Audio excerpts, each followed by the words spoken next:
bivana n'uburemerezi bw'inyishu yawe.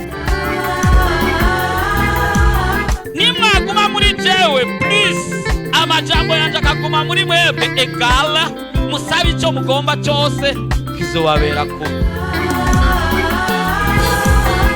Ukeneye umwana, ukeneye kubaka, ukeneye kwishurwa ejo nk'aya mango, mu kwezi gukurikira nk'aya mango, mu mwaka uza nk'aya mango, ibyawe bigiye kumenyekana kandi bose bazokumenya uriwe.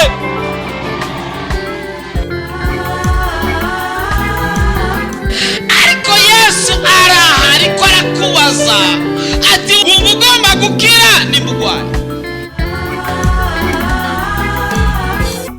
woba urusha, woba uremerewe, woba ufise ibibazo waburiye inyishu, woba ugomba kwakira Yesu Kristo nk'umwami n'umukiza w'ubugingo bwawe, woba ugomba kuvugana n'umukozi w'Imana Pasteur Jackson Nkeshimana, wo mwandikira ubutumwa bugufi kuri 76 96 96 96 kugira ngo agusengere kandi agufashe mu buryo bw'impwemu. Yesu yavuze ngo nimuze kuri jewe mwese abananiwe n'abaremerewe ndabaruhura. Afitiye Yesu mukinga zatiwe ariba ibyiza gusa ndaje z'umutima.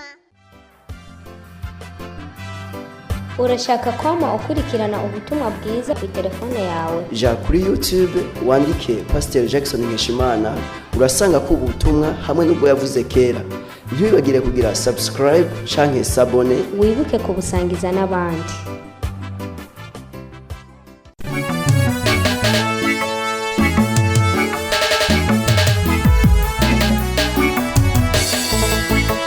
Ndabanukije mu izina rya Yesu. Nawasalimu katika jina la Yesu. Ndavye ingene mwaririmbye indirimbo, Nikitizama jinsi mmeimba nyimbo hii, naciye nibuka iyindi nkuru.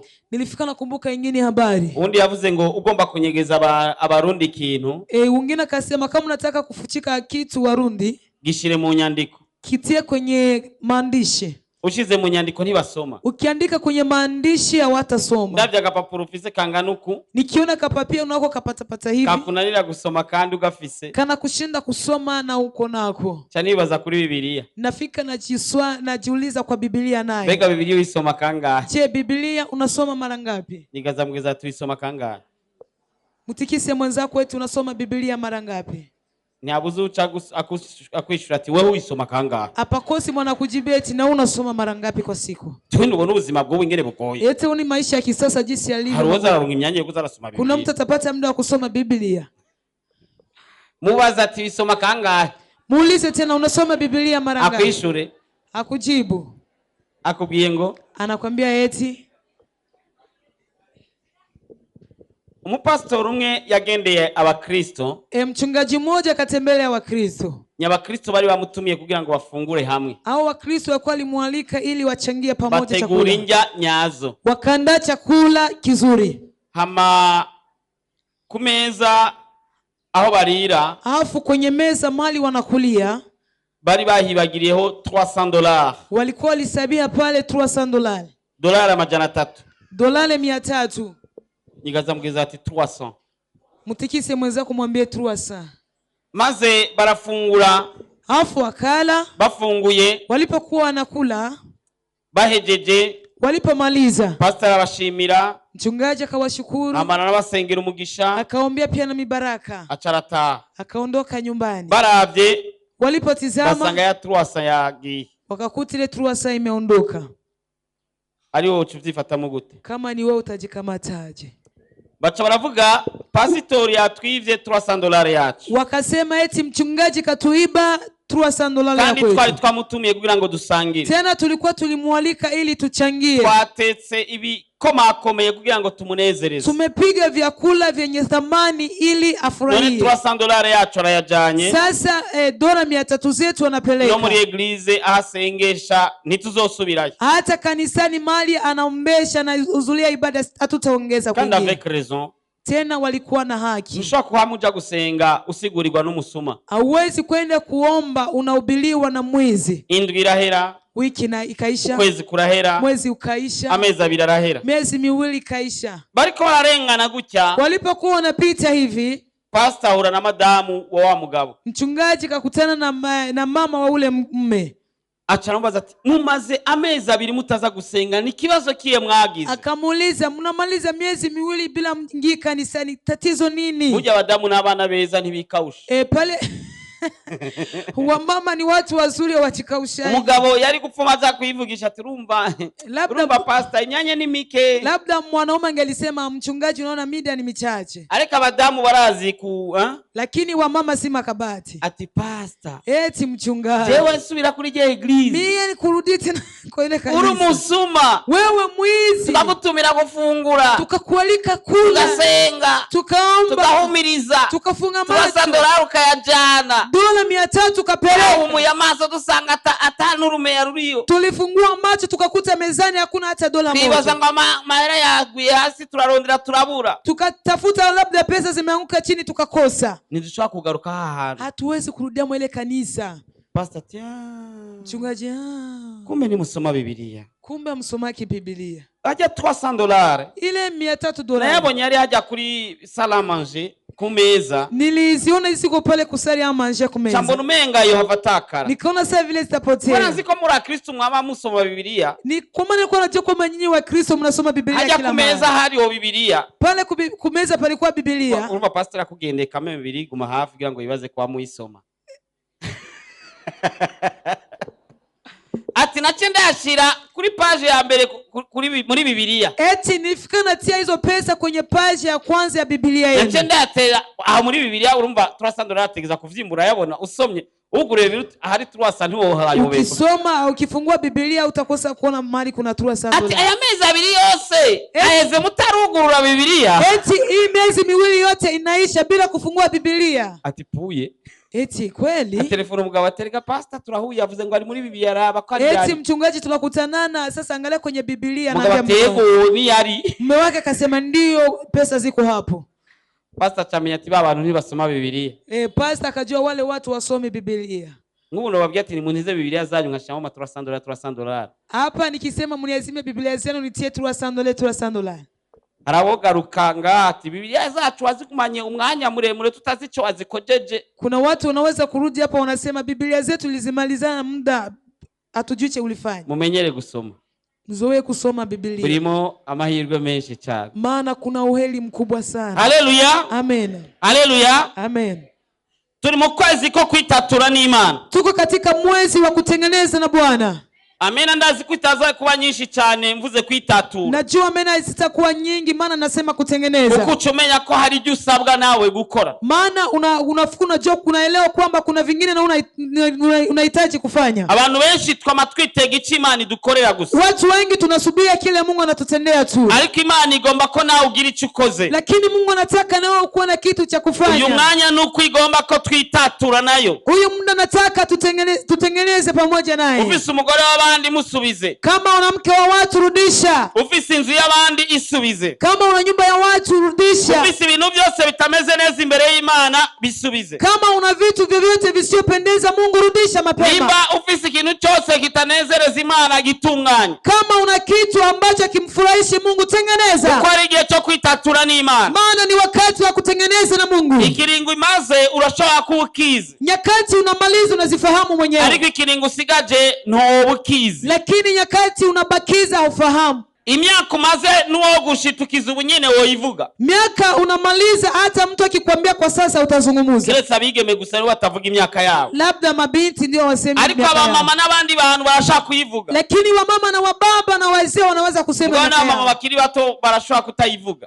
Na wamama wangali wadogo wanaweza kutokusema. Ariko imyaka usigaje. Lakini miaka unayobakiza. Wowe kubaza wovuga ukwizera ufise. Mtu akikuuliza utasema imani unayo. Ariko byukuri nta munsi n'isaha uzi. Lakini kwa kweli hujui sana dakika. Niyo mpamvu bigusaba gutegura no kwitatura n'Imana hakiri kare. Ndio kwa maana inakuomba kuandaa na kusemezana na Mungu ama na kutengeneza na Mungu pangali mapema. Hari abantu bibaza ko ibintu bizokwama biruko. Kuna wakati wanadamu wanajifikiri kwamba mambo yatabaki kuwa hari igihe hivyo. wibaza kuzokwamuja, Kuna wakati unawaza utabaki unakula, uzokwamuvyuka, utabaki unaamka, uzokwamusinzira, utabaki unasinzia, uzokwamumeze neza, utabaki ukiwa na furaha ama ariko hari utabaki ibindi salama. bihe Lakini kuna zingine nyakati bizohinduka, ambazo zitabadilika, abandi izuba ryaka wowe ukabona umenga ni mu mwijima, ambapo wengine jua inawaka lakini unaona ni giza. hari umunsi uzozinduka wirigwe mu isi, Kuna wakati utaamka mapema ushinde duniani, ariko ntuyiraremwo, lakini usilale katika dunia hari hiyo. umunsi uzorara mu isi, Kuna siku utalala duniani, ariko ntuyirigwemwo. lakini usishindemo. Ibihe birahinduka, Nyakati huwa kandi ibihe zinabadilika, bikuranwa n'ibindi, tena nyakati ubadilishwa na kandi buri zingine, gihe kirafise ikindi gihe gihushanye naco. tena kila nyakati na nyingine nyakati inabadilishana. Nimba hari umuco, Kama kuna nuru, bisigura ko haba n'igihe c'umwiza. inatafsiri kwamba kuna wakati wa giza. Nimba hari umwanya wo gutwenga, Kama kuna wakati wa bisigura kucheka, ko hari n'uwundi mwanya wo kurira. inatafsiri kwamba kuna wakati mwingine wa kutoa Nimba hari machozi. umwanya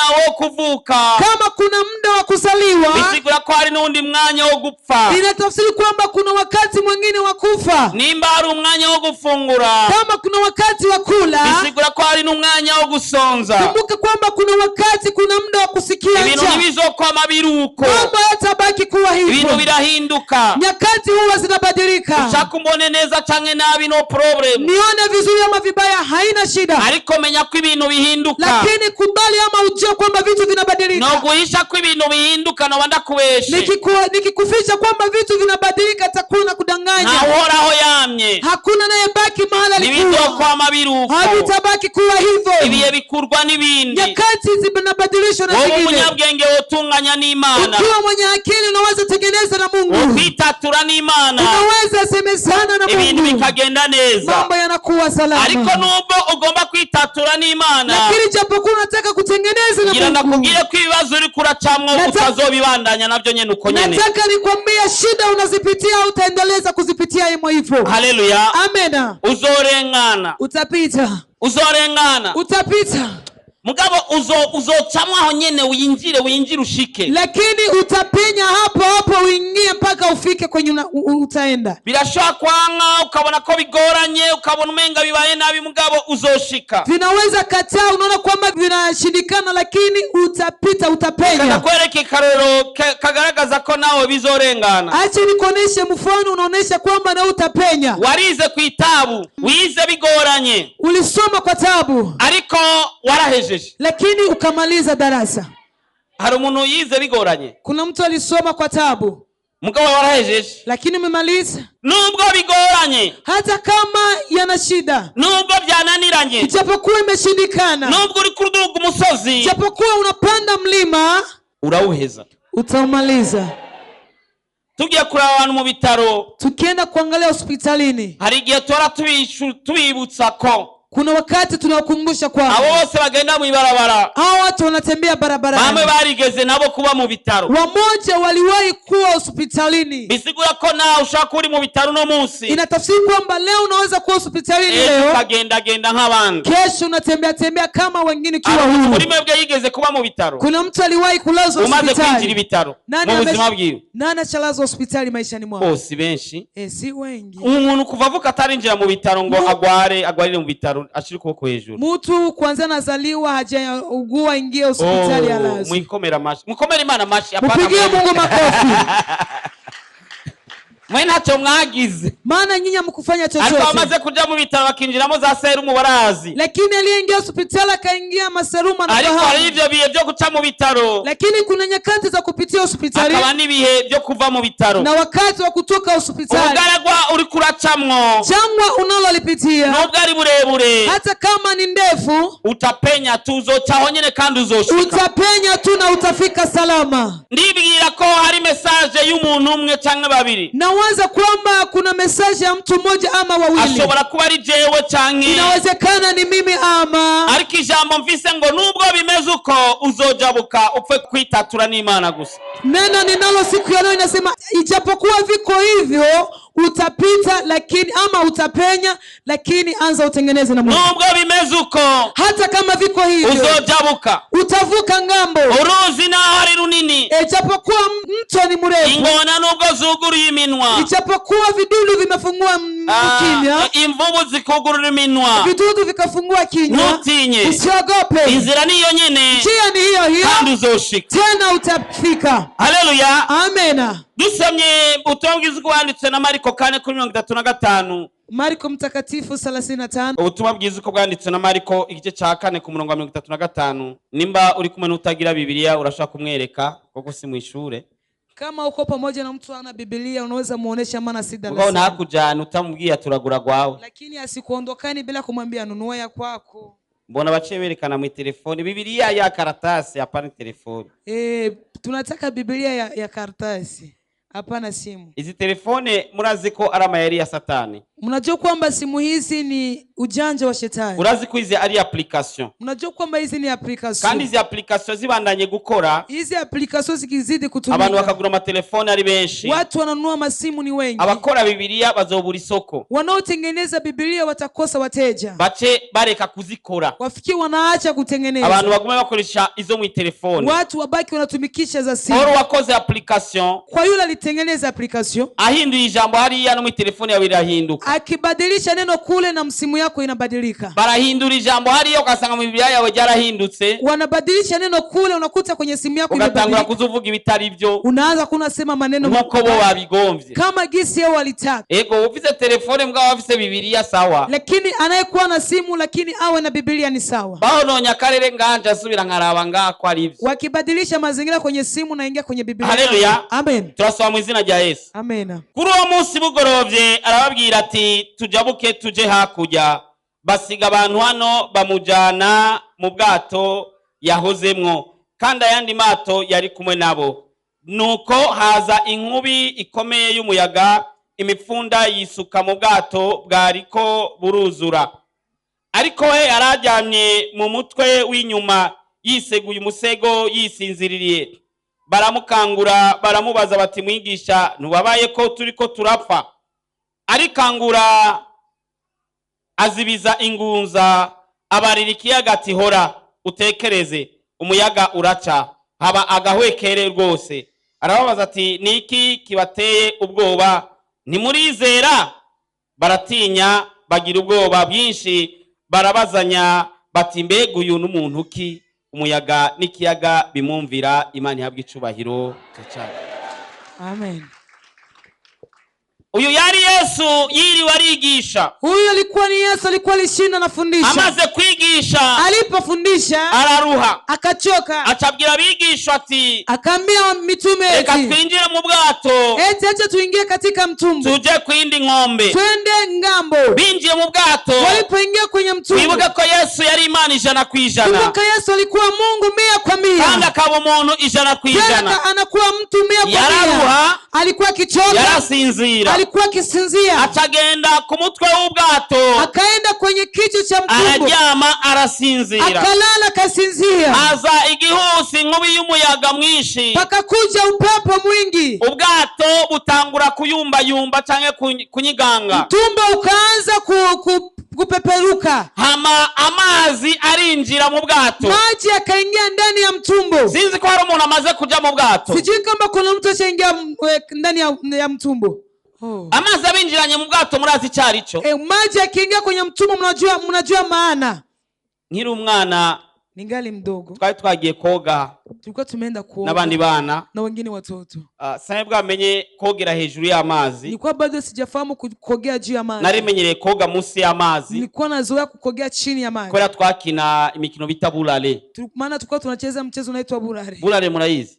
Bulale. Ego tukaja munsi y'amazi tukanyegera tugakina bimwe n'ivyo. Tunaenda chini ya maji tunajifutika. Sasa nza kubona abantu bafise ubwato. Sasa nikaona watu wana mitumbo. Hama nduriramwo. Alafu nikaingia hemo ndani. Baca banjana kure. Wakanipeleka mbali kabisa. Ahantu ntashobora koga ngo nsubire inyuma. Ambapo mahali siwezi kuogelea afu nirudi nyuma. Bacambia ati turaguta mu mazi. Wakanambia tutakutupia kwenye maji. Hapo nalomba misama yote ibaho. Urasaba imbabazi zose zibaho. Haleluya. Amena. Maji arateye aliposhambulia, nta kintu kibi nk'amazi, hakuna kitu kibaya kama maji.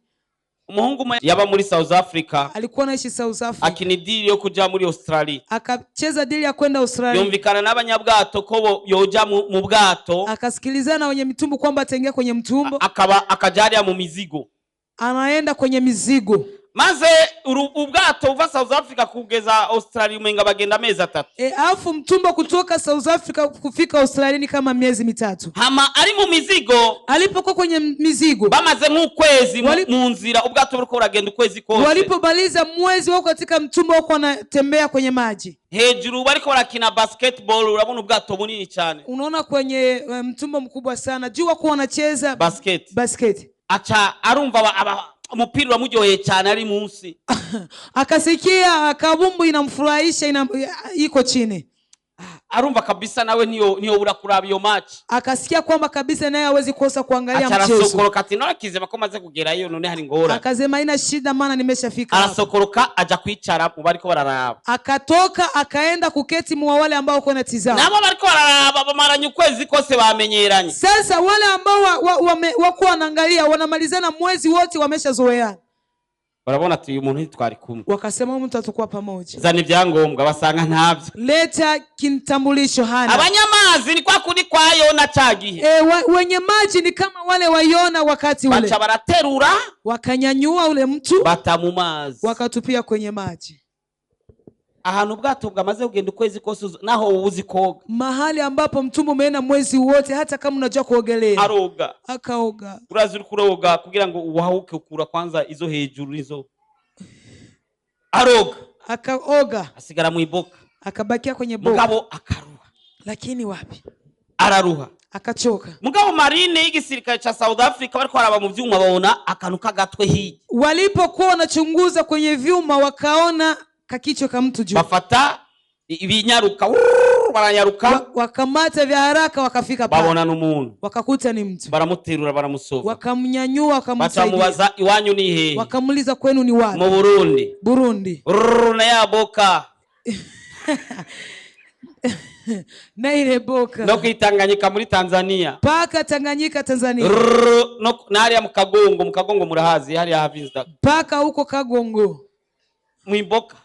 Muboka. Azabona babandi baja kurangura indagara. Kaona wale ambao wanakwenda kurangua. Arabaza ati waze munifikishe nyumbani. Eti bene data mushikane muhira. Bamushikana muri za Peugeot zira zizana ifi indagara. Abi wao bazi umuhungu ari muri South Africa maselfie yarabarungikiye menshi.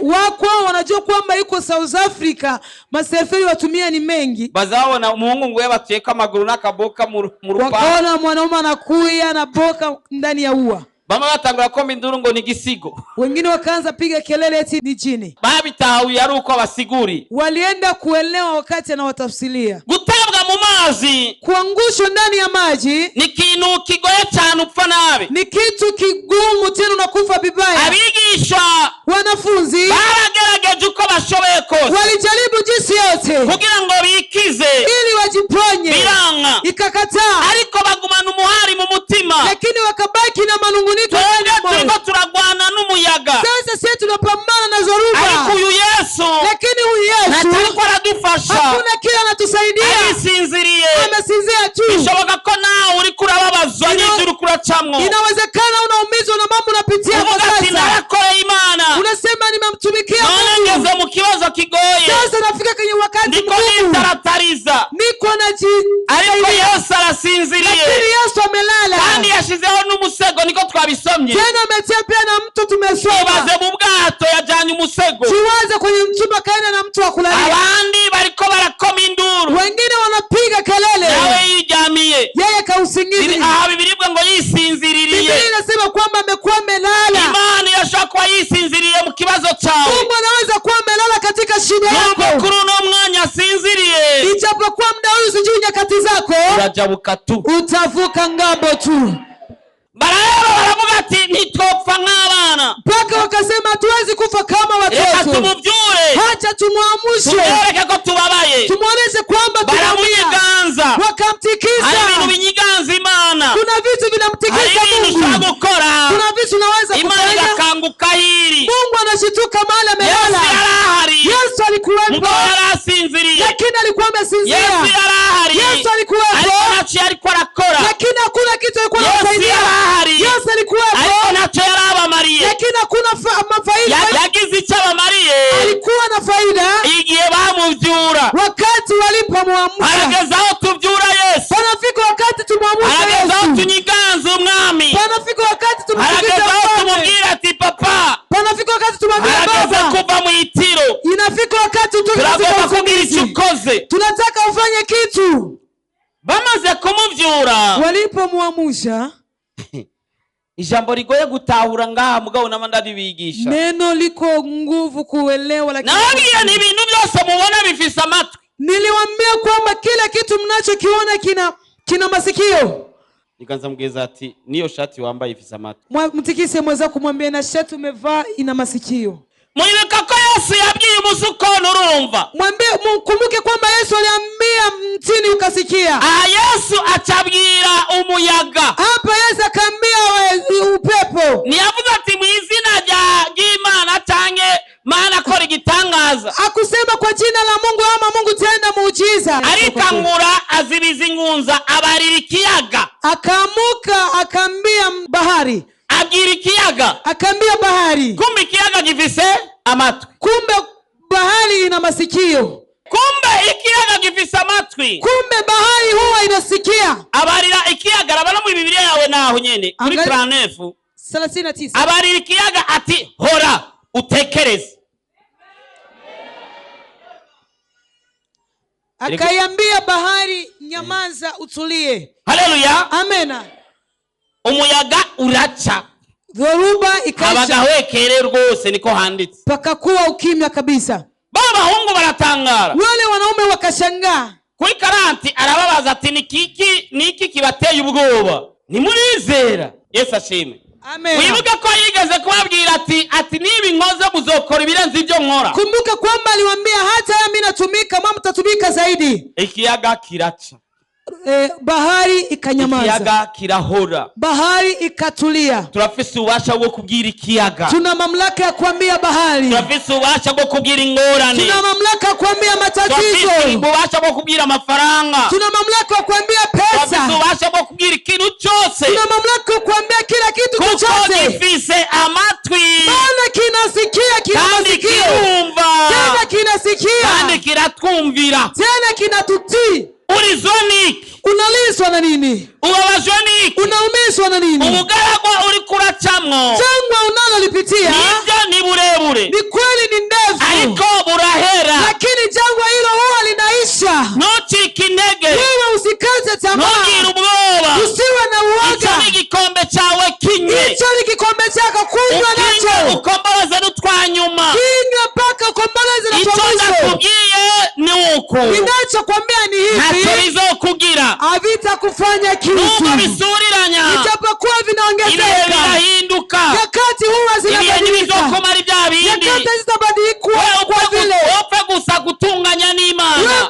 Wewe tengeneze na Mungu tu. Upfe gusa kwitatura n'Imana. Wewe semezana na Mungu tu. Ugiranira imigenderanire myiza n'Imana. Uwe na mawasiliano na Mungu mazuri. Ababigisha barafite imigenderanire myiza na Yesu. Hao wanafunzi walikuwa na uhusiano mzuri na Yesu. Niyo mpamvu bamuvyuye aravyuka. Ndio kwa maana walimwamsha Yesu akaamka. Haleluya. Amen. Reka tugirane imigenderanire myiza na Yesu. Acha tuwe na mahusiano mazuri na Yesu. Maze dutangure kubwira ibibazo bitangure kumva. Alafu tuanze kuambia matatizo yaanze kutusikia. Haleluya. Amen. Hari ibintu tuvuga ukamenga ni bitito. Kuna vitu tunasema kama vile hadithi. Ariko nawe urafise intahe. Lakini na wewe una ushuhuda. Urafise nawe umunsi wabwiye ikintu kirumva. Una ushuhuda wakati uliambia kitu kikusikia. Kubera igito kindi naco kitokumva. Kwa nini hicho kingine kisikusikie? Kubera iki ugize ubwoba rero bw'ico kibazo. Kwa nini una uoga wa hilo tatizo? Yakoze biriya ntaho yagiye. Aliyatenda yale hakwenda basi. Yupo. N'ubundi zongera. Na tena taongeza. Yagutabaye tagira hari. Aliyekusaidia nyakati tena yupo na hakwenda basi. N'ubizongera. Na hivyo taongeza kutenda. Ntiyabuze abakomeye n'abahambaye barenganye ariko uracariho. Apakosi wakuna watu wenye nguvu wamepita lakini uangalie. Iyo yakuzigamye cya gihe. Aliyekulinda nyakati zile. Yakubaniye muri cya kibazo. Aliyekupigania katika swali lile. Yakutabaye muri yangorane. Aliyekusaidia katika swali lile. Iracariho kugeza uno munsi. Apaka leo angaliki. Kandi iravuze ngo hora. Sema nyamaza. Cheka. Eti kata acha kulia, n'ibyawe arabizi. ya kwako anayafahamu. Amena. Ibibazo hari igihe biza, Matatizo kuna wakati anakuja, bikagusiga ubwenge, inakupita pia na ufahamu wako. ugahemukirwa n'utoguhemukiye, Unasalitiwa na mtu asingelikusaliti, ukagirirwa nabi n'utokugiriye nabi, unatendewa vibaya na mtu asingekutendea vibaya, ukishurwa nabi n'utokwishuye nabi, unajibiwa mbaya na mtu asingekujibu vibaya, ugatabwa n'utogutaye. unatupwa na mtu Nubo usimwone huyu. menya ko ari ikibazo cyawe, Jua kwamba ni tatizo menya ko ari yako. umuyaga, Jua kwamba ni menya ko dhoruba. ari cya kiyaga, Jua kwamba ni bahari. naho nyene uzojabuka. Na hapa utavuka paka ngambo. Amena. Ikindi gihe Paulo Wakati mwingine Paulo avuye Yerusalemu bamufasha bagiye kumufungira mu Butaliyano, alipotoka Yerusalemu wanakwenda kumfungia gerezani Utaliano. bagenda iminsi myinshi, Wakaenda siku nyingi, haba ingunza nk'uko, wakakuwa dhoruba kama hivyo, imara iminsi irenga 14. wakamaliza siku kama 14, harageraho bamara iminsi 14 batajya kubera ubwoba. wakamaliza siku kama 14 bila kula. Wewe sababu ya tugiye uoga. ugira amafungo y'iminsi 3 wamugumuka, Watu kikwambia ufanye mafungo ya siku 3 unagumuka. ariko aba prisonnier bari batwaye gufungirwa handi, Lakini wafungwa walikuwa wanakwenda kufungiwa mahali bamaze pengine, iminsi 14 batajya, walimaliza siku 14 bila kula. kubera ubwoba bibaza ko bagiye gupfa. Sababu ya uoga wanawaza kwamba Paulo wanakwenda kufa. bakuramo ubwoba, Paulo akawatoa uoga. ariko ibaze ingunza imara iminsi 14, Lakini jiwaze dhoruba inamaliza siku ubwato 14. burapasuka, Mtumba ukapasuka. barayumbayumba, Wakayumbayumba. baragenda kugeza mugabo Imana imaruka barashitse. Wakaenda mpaka, lakini mwisho na mwisho walifika Sizo nkuru ng'ambo. ngomba kuvuga hanini, Sitaki kusema ariko kikubwa, hanini ngomba kuvuga kuri wewe. lakini kikubwa nataka niseme Aho wewe. ugeze urabona kuri kugenda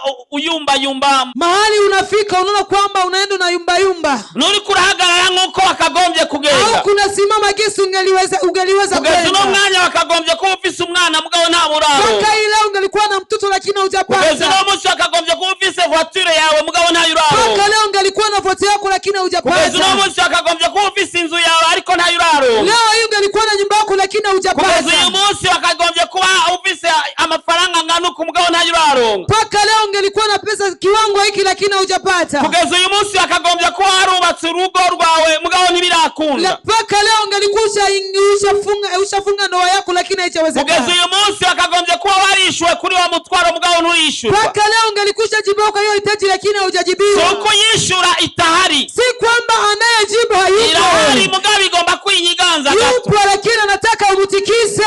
kandi n'umunyiganza atavuga ijambo. Tena ukimutikisa utasema neno. Icyo ni cya mbere. Hicho ni cha Icya kwanza. kabiri, Cha pili, utunganye nayo witature nayo, tengeneza naye ama usemezane na maze Mungu. ufise ububasha Afu uwe na mamlaka. bwabundi yaduha, Ile mamlaka yavuze alitupa. ngo muzokora n'ibirenze ibyo wakoze. Alisema kwamba mtatumika zaidi yale ambayo nimetenda. Utangure kuzuratura. Uanze sasa kuanza kukili. Haleluya. Amena. Kenshi uri kuratura, Mara nyingi kama huku unakili, ntibiba ku munota wa mbere, havikui katika dakika ya kwanza. kenshi biba ku munota wa nyuma. Mara nyingi vinatimika katika dakika ya mwisho. Komeza, Endeleza. watura, Ukikili, vyanga, ikikataa, ukomeza, uendeleze. vyanga, Ikikataa, ukomeza. endeleza. Satana amayeri yiwe Shetani ujanja wake yamagomba kukwereka ko bitashoboka, anakuonyesha kwamba haiwezekani. akwereka ko bidashoboka, Anakuonyesha kwamba nawe haiwezekani. komeza Na uendeleza kugeza bikunze. mpaka kieleweke.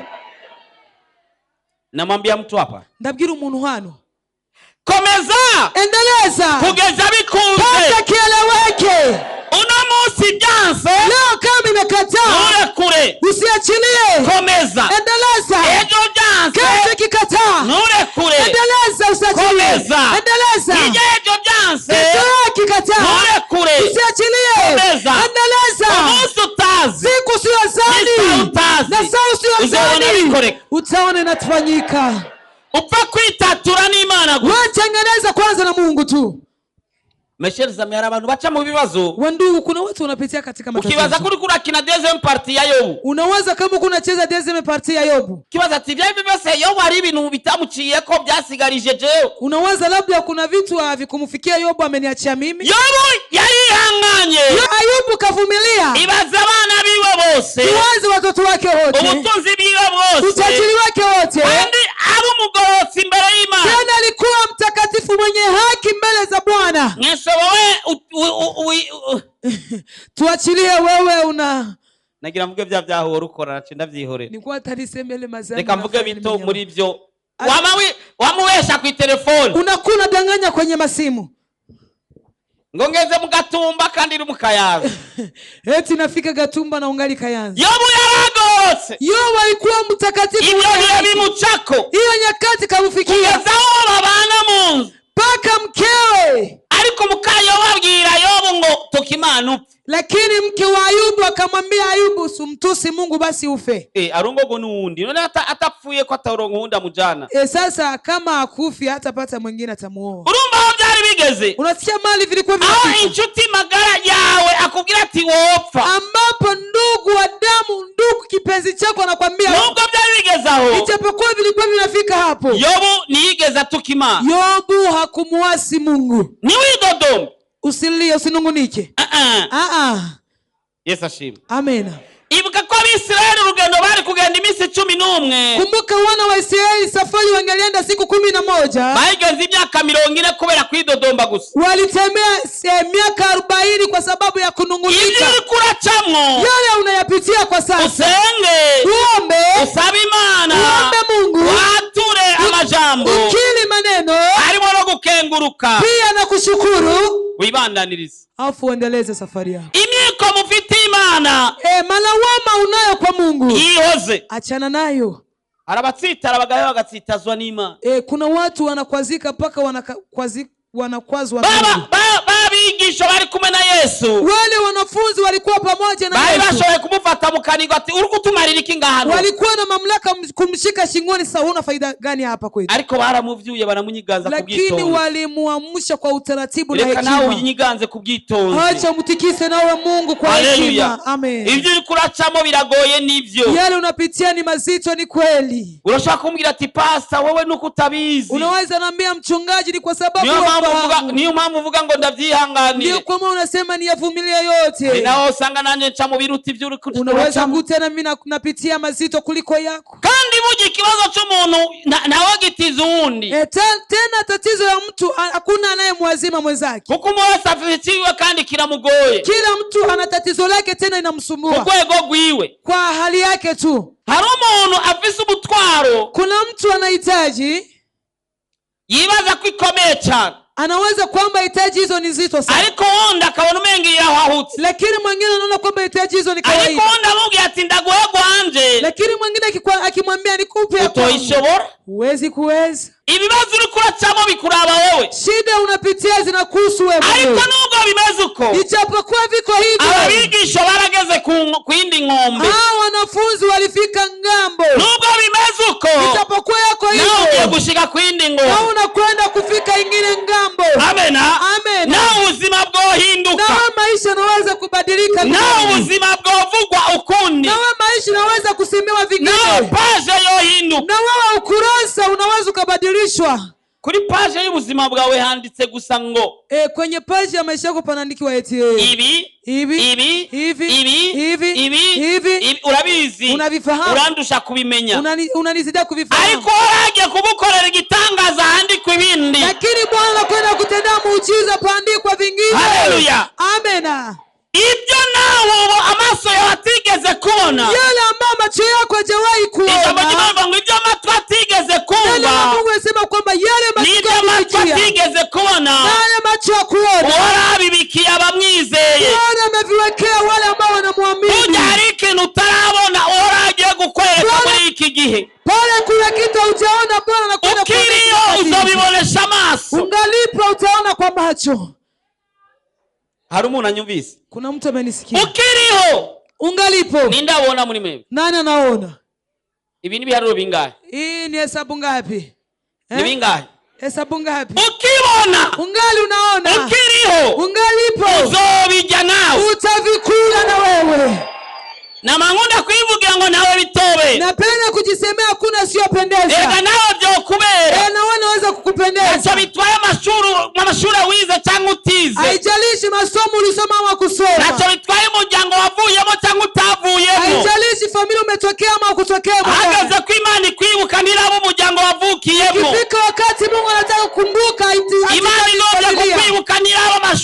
wize cyangwa wize. Mungu akikukumbuka atizami masomo ulisoma. Imana niraba indimi wize n'izo utazi. Mungu atizami lugha ambazo unajua. Ariko amaze kuguha isezerano, lakini akishakupa ahadi ukaricakira, unaikamata, uzobibamo, utayaishemo ndani. Imana igomba kukugirira neza. Mungu akitaka kutendea vizuri, niraba ngo ufise ibihanga cyangwa nta n'ibyo ufise. atizami ngo una mapengo ama una meno. Naraba ngo uzi kwambara neza cyangwa ntuzi kwambara neza. Angalia ngo unavaa vizuri ama hujui kuvaa vizuri. Naraba ngo uzi Igifaransa cyangwa nta n'icyo uzi. Angalia tunajua Kifaransa ama hujui. Urashaka kwishura, Bwana anaweza kujibu, akarenza abafise ibyo ibikomeye bigaragara ko bigaragara, anazidisha kuliko wale ambao wana vikubwa. noneho ko wahagaze washitse hano muri iki kibanza. Kwa hiyo kwa sababu umesimama ukafika ijambo ry'uno munsi ni iryawe. neno la leo ni lako. rivuga ngo nubwo bimeze uko uzojabuka. Linasema kwamba ijapokuwa viko hivyo utavuka. Wewe kwitatura nayo gusa. Wewe utengeneze na Mungu tu. Ikibazo ufise, Swali unayo. wewe baza ko ufise ibibazo. Wewe unaweza kama una maswali. Imitwaro, wewe baza ko ufise imitwaro. Unaweza kama una mahitaji. Ufise umutwaro umwe. Unahitaji moja tu. Ndawukubwira. Takwambia hiyo. Sindawuzi izina. Sifahamu jina. Mugabo hari umutwaro wishuwe n'iyindi kikurikira. Lakini kuna hitaji kijibiwa na nyingine zinafuata. Uongo kweli? Kweli. Uri umudamu utaravyara, Kama wewe ni mama hujazaa, ugasanga mubana nabi n'umugabo wawe, unakuta unaishi vibaya na mume wako, ugasanga mabuko ariko aragutuka, unakuta mama kweli la ugasanga demayi ni demayi ni pu. Iyo ngorane ya demayi, Hiyo tatizo ya iyo ngorane ya mabukwe, hiyo tatizo ya iyo ngorane y'umugabo, hiyo tatizo ya mume, ubyaye izo zose zitazihira. ukiza hizo tatizo tatu zote zinaisha. Kweli.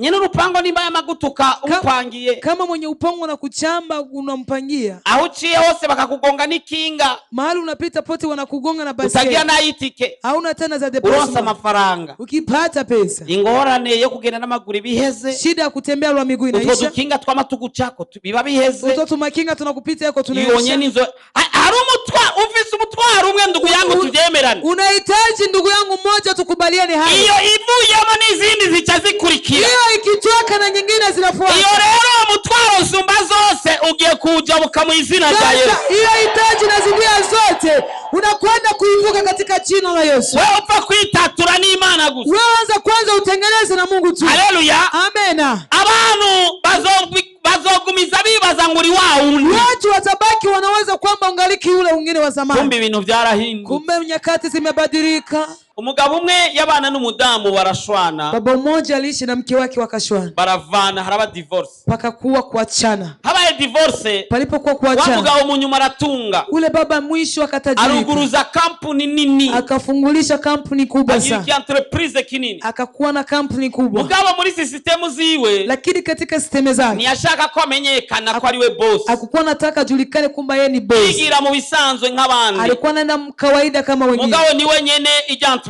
Lakini yeye ndio mwenye kampuni. Umunsi umwe siku moja mubaje kudepoza basaba kazi. Na wale ulikuja kudepoze wanaomba kazi. Wahoze ari madamu wiwe. Yule aliwahi kuwa mke wake. Na waza kudepoza. Na akaenda kuomba kazi.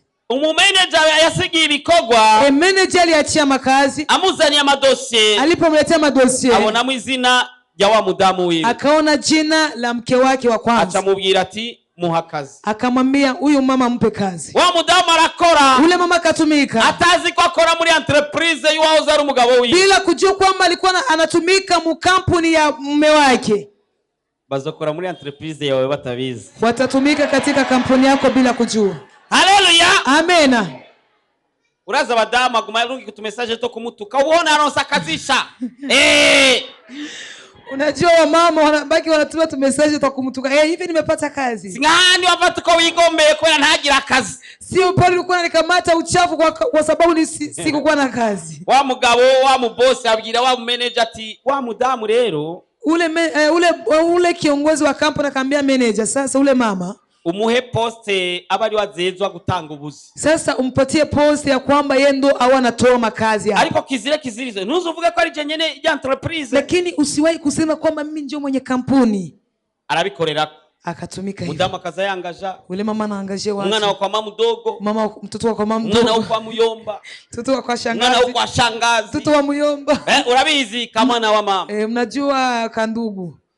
Kandi nawe urabizi ko nawe ruko nyene. Na unajua kwamba ni hivyo hivyo. Wokaguha ucheumbu wohera. Mtu akikupa kazi unasikia moyo utaanzia yuko. Sasa rero wa mu patron ule patron acabwira wa unda hagaririye akazi, akaambia ule manager, amubwira ati ngiranze eti mimi nataka nije numvuge usiniseme arivyo ngomba gukora, kuna kitu nataka nifanye. Acaraza mu biro vya wa mudamu, akakuya kwa mubiro ya ule mama. Wa mudamu akabanza kumufata uko yigombe nibiki. Ule mama kaanza kukamata uchafu. Nini tena? Kubera bwana namaze kuronga kazi utagiye kuzurandondera rero. Mbona nimepata kazi unaanza kujinikogota heko?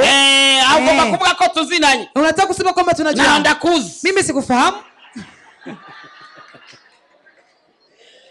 Wewe! Uko niko bana w'abantu tumeze. Hivyo ndio jinsi wa ulimwengu wanadamu tulivyo. Imani iraduha mu byayo. Mungu anatupatia katika mambo yake. Kandi tugomba kwigira bahatari. Alafu tunataka kujifanya wa juu. Tukanga no kuyikorera. Paka tunakataa kumtumikia. Wa mu boss ati basi nyumviriza basi. Ule boss ati basi nisikilize. Vuga leo keniki. Sema sasa unataka nini? Nanje gusaba kazi. Niko nakia kuomba kazi. Hey. Arono ngeneye rero. Hapa sasa unitaki sasa. Igihe wanyirukana wibaza ko ntuzongenera wewe. Wakati unifukuza kuanza kama utanitafuta sasa.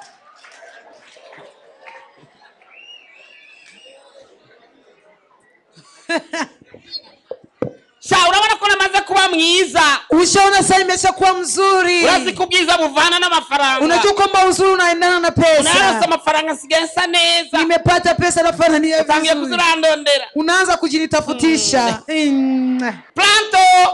Pronto. Muri aho uchafu ngaho. Hari. Toa uchafu nje. Mbabarira basi munyakire basi. Umuhango basi. Niseme basi nipe nafasi kidogo basi. Umuhango umbwire basi rendezvous yundi munsi basi. Unipatie basi rendezvous nyingine siku. Planto kura uchafu. Planto tosha nje toa huyo. Niagiye nubona ndiko ndavugana n'umuntu nkawe. Basi kwa mtataona niko nazungumza kama mtu na wewe. Hama uchuza n'igikoropesho cy'ukoropa ahantu hose yahonyoye. Afurete ikoropesho ukorope mahali alikanyaga. Urabone. Unaona. Imana yanyishuye hama nawe achaza Mungu amenijibia naye alete mafyeke hapa. Atasubira mu biro, akarudia mu biro yake. Jawa mu manager. Akaingia muri biro ya manager. Amgati nkoraniriza abakozi bose alichongira mvuga. Akamwambia nikusanyishie watumishi wote wenye kampuni, kuna kitu nataka niseme. Waliokudharau siku moja watakusalimia kwa heshima. Hallelujah. Amen.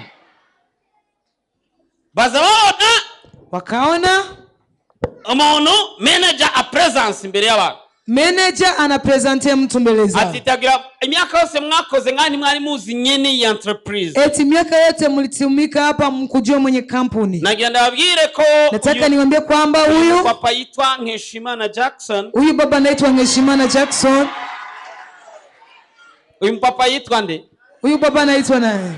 Huyu mama yitwa nde? Huyu mama anaitwa nani? Huyu musore yitwa nde? Huyu kijana anaitwa nani? Huyu migeme yitwa nde? Huyu binti anaitwa nani? Huyu muntu yitwa nde? Huyu mtu anaitwa nani? No, subiramo izina ryawe cyane. Huyu muntu yitwa nde? Ndio jina lako, huyu mtu anaitwa nani? Ati niwe nyene iyi company. Eti ndio mwenye kampuni hii. Wa mudamu cha wifata ingene achayonga. Yule mama unajikamata kiseriyo. Bantu b'Imana rahantu ugomba kwipfisha bikanga. Watu wa Mungu kuna maana nataka kujifisha inakataa. Ukiyumvira ati mbe kuraba bigenda gute? Unawaza kusema nizimia itakuwaje? Kunyika bigenda gute? Hivyo inakuwaje? Kupotea ukanyika. Kupotea kabisa. Bigenda gute? Inakuwaje? Kwiyo nako birashoboka mukanyi sasa. Abantu bakuzi muri kahise. Watu wanakujua hapa. Ariko nibazi kazoza Imana ikubiki. Lakini hawajui siku zijazo Mungu amekuwekea. Arikangura aziniza ingunza. Abaririkia gati hora. Ubu tugiye kucecekesha ibibazo byose mu buzima bwawe. Kwa sasa tunakwenda kunyamazisha shida zote. Amen. Tujya kubwira upanga ati hora. Tunakwenda kuambia upanga ati kaa kimya. Kubwira gasuzugura ati hora. Tunakwenda kuambia zawadi kaa kimya. Tujya kubwira umutekano muke mu buzima bwacu ati hora. Tunakwenda kuambia tujya kubwira ibibazo byitwa byose ati hora. Tunakwenda kuambia shida yote kisi naitwa ati kaa kimya. Kuko tubifitiye ububasha. Maana tuna mamlaka kwa hayo. Sasa cyana icyantangaje Sasa kilichonishangaza abwiye ikiyaga ngo gihore aliponiambia bahari nyamazi n'ibindi bica birahagarara na vingine vyote vikasimama. Hari umutwaro wishwe n'iyindi kigenda yikurikira ati nta kundi. Kuna hitaji imoja ikijibiwa ingine inafuata. Uyo mutwaro usumba zose. Ile hitaji kuliko ingine. Uno munsi ndio tugiye kujabuka mu leo ndio tunakwenda kuvuka katika jina la Yesu Kristo. Nacho bitwaye imyaka umaze muri ico kibazo. Haijalishi miaka unamaliza katika swali. Bitwaye kiringo umaze kuri uwo musozi. Haijalishi siku unamaliza kwenye mlima. Bitwaye kiringo umaze kuri ico muri ubwo bugaragwa. Haijalishi nyakati unamaliza jagwani. Tugira tujabuke. Tunataka tuvuke ngambo. Amena. Tuza kujabuka gute rero? Tutavuka aje sasa? Turaza gusenga. Tutakwenda kuomba. Twatura. Tukikili. Tubwira. Tunaambia. Ico kibazo. Hiyo tatizo. Kuko bifise amatwi. Maana ina masikio nasikia. Urabwira ati wabuseri bateriwe. Unaambia wewe usibateri. Ndakwambuye mu izina rya Yesu. Na kujivua katika jina la Yesu. Guhera uyu munsi. Kwanzia leo. Ndashinze n'umunsi wa mariage. Na tena tarehe ya mariage. Wagasuzuguro we. Weza raho. Ndaguhakanye. Na kukataa. Guhera uyu munsi. Kwanzia leo. Wa mama chance we. Wewe bahati mbaya. Ndakwirukanye. Na kufukuza. Wa upangayi we. Wewe upangaji. Hora. Kaa kimya. Wa bushomeri we. Wewe ushomeri. Hora. Kaa kimya. Erega turabana ba mwene navyo. Sisi ni watoto wa mwenye navyo wenye mali. Yavuze ngo bamakiriye bose yabaye baje gucika abana. Eti waliompokea wote aliwapatia mamlaka kuwa wana. Kandi si ni juru niyu. Tena mbingu na ardhi ni vya Mungu. Je, mbona ngaha? Mimi kinona. Ni Mungu kwa Yesu. Mimi ni kijana wa Yesu. Ni mwene mana. Mimi ni mwenye Mungu. Ni umwana wa nyenevyo. Mimi ni mtoto wa mwenye mali. Bibwire na mugenzi ati je ndi umwana wa nyenevyo. Mwambie mwenzako eti mimi ni mtoto wa mwenye navyo ama mwenye mali. Sasa tuingie katika ombi sasa. Jubuserie. Ya userie. Nikomba. Ni ngwano. Na mufino. Hakuna kucheza. Nukwirukana daimoni nibisa navyo. Ni kufukuza pepo na ni daimoni y'ubukene. Pepo ya maskini. Y'ubuseri bateri. Pepo ya ubasiri bateri. Nimegundua uzuri wa Yesu. Nimegundua utamu wake. Uburebure bw'ingorane yawe bungana n'uburemerezi bw'inyishu yawe. Nimwaguma muri jewe please amajambo yanje akaguma muri mwebwe egala musabe ico mugomba cyose kizobabera ko. Ukeneye umwana, ukeneye kubaka, ukeneye kwishugwa ejo nk'aya mango, mu kwezi gukurikira nk'aya mango, mu mwaka uza nk'aya mango, ibyawe bigiye kumenyekana kandi bose bazokumenya uriwe.